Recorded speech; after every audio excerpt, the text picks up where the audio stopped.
Closing the session is about bringing the session to an end as safely and as low riskly, it's not really a word, in a low risk way as possible. This usually involves giving the client a heads up that the session is coming to an end, whether it's by a couple of minutes, 5 minutes, 10 minutes. 5 minutes is the standard.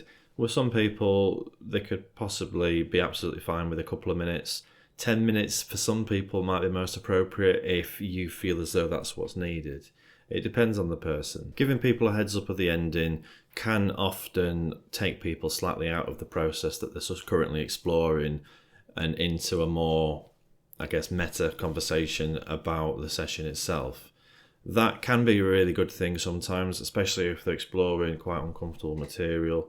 Just stepping back from that and talking about the session, and as part of you giving them a warning, you can perhaps summarize the themes that have come up in the session as well.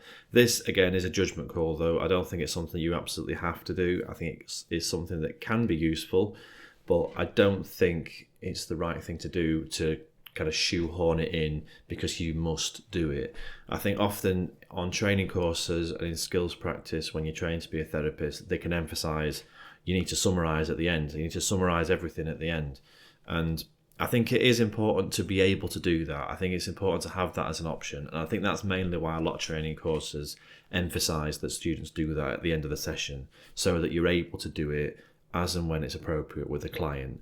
Not because you have to do it all the time. Whether or not you summarise, though, giving them some kind of warning that the end of the session is approaching, I think is really vital, because some people can be caught unawares and it can be quite uncomfortable if they're taken by surprise of the end of the session. When I'm working remotely, which is most of my work nowadays, I work with people across the UK remotely. Most people can see the time, so it's usually less of a surprise. And if you're working through particularly vulnerable material and it's quite a heavy session, it feels, then I'd get that in a bit earlier to make sure the client's got a good heads up. And it can be a good transition, towards talking about the session itself, talking about how things are going, how they've found things. If it feels appropriate, you can ask them what the plans are after the session. You can maybe suggest that they take 10-15 minutes maybe after the session to settle themselves. If they have lots of plans straight after the session, that can be something that you could mention. Again, use your judgment, though. You don't have to do it. If you've got a kind of relationship where the client might take an interest or might respond well to that kind of thing, or just you asking them what they've got planned for the rest of the day, that can be, again, a nice transition towards, out of them exploring difficult material itself to a more general conversation, which ultimately can prepare people for the end of the session and them leaving. I think summarising can be really helpful if you are able to see some kind of theme or some kind of strand running through the whole session, or even if you can keep track in your mind of all the things you've explored and the terrain you've covered. It's a bit like paraphrasing again. If you can kind of step back into each bit and draw from that when you're summarising, then I think that can be a really helpful thing to do. If I'm just giving like a dinky little summary off the top of my head, oh right, yeah, so this happened, then we talked about that, and then we did this for a bit. It can be really quite trivialising of what they've just experienced to put it up in a nice little package to show to them. And I think there's a risk of it feeling like that if a person's doing it because they feel they have to. I often had students who, as they were on placement, getting more experience with clients. It happened a few times, actually. A student would admit, I don't always summarise with clients on placement. And they were saying this as though, and this goes back to maybe how I taught, and maybe I should have been clearer with a few things, because people thought they were doing something wrong by not always summarising, and they'd kind of disclose this in the class expecting to be, told off or corrected.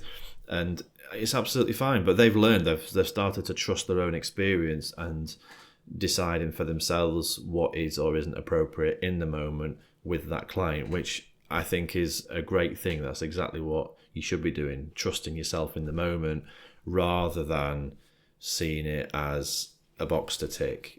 I must summarise at the end. I don't think so. I think, though, if you feel as though you have something to share, some overall picture of the session, of the terrain covered, and if you feel you can really capture or do justice to what's been explored and how the clients found things in the session, then yeah, go for it. But no, you don't have to. There might be occasions when they're exploring something and you just zoom out to give this big overarching picture of the session. They might well feel abandoned. If they're really in something at that time, they might, I don't know, experience that as you being uncomfortable with where they're at right then. They feel like you're no longer present with them. You've zoomed out to give this big overarching perspective, and they're left alone in that thing that they're feeling at that moment. Like if you feel as though zooming out and giving almost a bird's eye view of the session, if you feel as though it could have that impact, then yeah, I'd leave it alone. Moving on, we'll now talk about the importance of and the sometimes difficulty of ending on time. In practice, you might struggle sometimes to end on time. Maybe a client just keeps going and you have to be really quite strict and boundaried about bringing the session to a close on time. Even still though, you might find that some sessions can overrun. Maybe with certain clients on a regular basis they can overrun.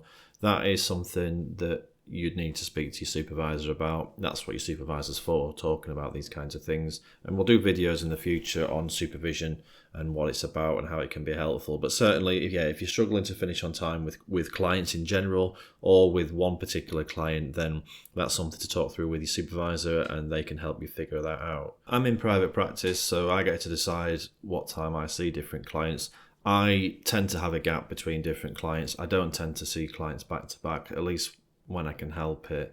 So because of that, it's not a disaster or a catastrophe if I'm a minute or two over. I can sometimes allow myself to be a minute or two over in order to close things down appropriately. I certainly wouldn't want to put a client at risk for the sake of finishing bang on the agreed end of the session. Sometimes it can take a minute or two extra, and I'm all right with that. I don't mind that, and I don't think if it is only a minute or two, and if it's not every single session, then I don't think there's that much of a problem with that. The important thing though is that it doesn't become more. I guess if you let things slip a little bit, it can become a bit of a slippery slope, and you can find it hard to hold the boundaries if you let it slip at least a little bit. On some occasions I do allow it to go over because I feel actually this is more important than, if we stop right on time, then that doesn't feel appropriate to me. I think I'm in a privileged position to be able to be a tiny bit flexible in that way though, because I don't see clients back to back. Usually if you do see clients back to back, you'll see a client maybe on the hour, have a 50-minute session, and then have a client on the hour afterwards. And so you've only got 10 minutes to maybe write your notes, kind of do some breathing or something to kind of settle yourself, and then, prepare for the next client, like read their notes or just get into the headspace of seeing them afterwards. That's not a very quick turnaround. And so if you're seeing clients back to back, you need to be absolutely finishing on time wherever possible.